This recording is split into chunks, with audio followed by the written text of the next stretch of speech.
Shuffling. As the dealer, you will shuffle when you have a new customer approach your dead game, when the cut card appears in the middle of dealing, when a new dealer takes over a handheld game, when a new deck is put into play, whenever the floor requests it, and after all the players leave the table.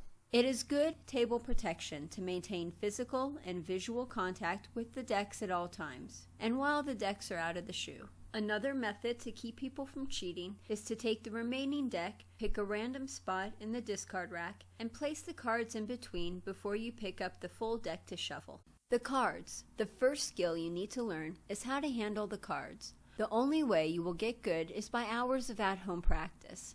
Shuffling the deck. When a dealer shuffles, they will not only riffle, but also strip, box, and cut the deck. Shuffling is the entire procedure that the dealer will spend much time on. Since every casino has a different shuffle, we are going to teach you a basic shuffle you could use at an audition. But when you get hired, you will have to learn a new shuffle. Remember to keep the deck as low as possible and be aware not to expose the bottom card. Holding the deck. Use your forefingers and hold the top of the deck. With your thumbs, hold the bottom of the deck. Slide your middle fingers against the edges of the deck. This makes the deck straight and ready to use. Halving the deck. In order to shuffle, you must be able to cut the deck in half. The procedure starts by you holding the deck. Now place your right thumb slightly above the bottom of the deck. Use your left thumb to hold the bottom portion in place as your right thumb slightly lifts up, pulling the deck apart. This is called halving the deck. Riffling the deck.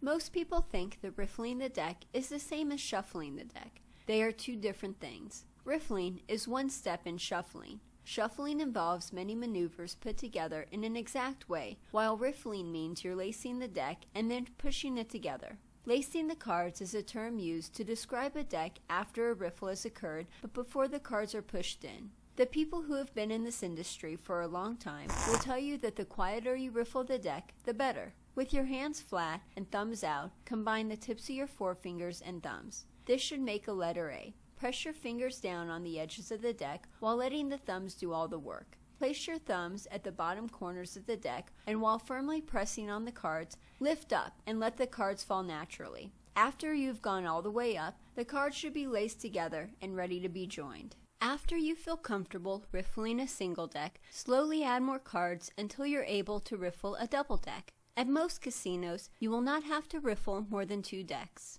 Chunking. Chunking is when multiple cards stick together, leaving large spaces in a laced deck. Do not chunk because it prevents the cards from being properly riffled.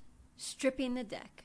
This maneuver is normally added to a shuffle routine. You begin the procedure by holding the deck slightly above the table. Tilt one end very slightly and using your left hand hold the deck while the middle finger and thumb take a chunk of cards from the top of the deck and place it on the table. Raise your right hand up and repeat the process 5 times. Depending on the casino, you could strip a deck a minimum of 3 times to a maximum of 7 times. Boxing the deck. This shuffling maneuver is done in various casinos. You start the procedure by holding the deck and then take 1/3 of the bottom portion and turn it 180 degrees. Then place it on the top of the deck.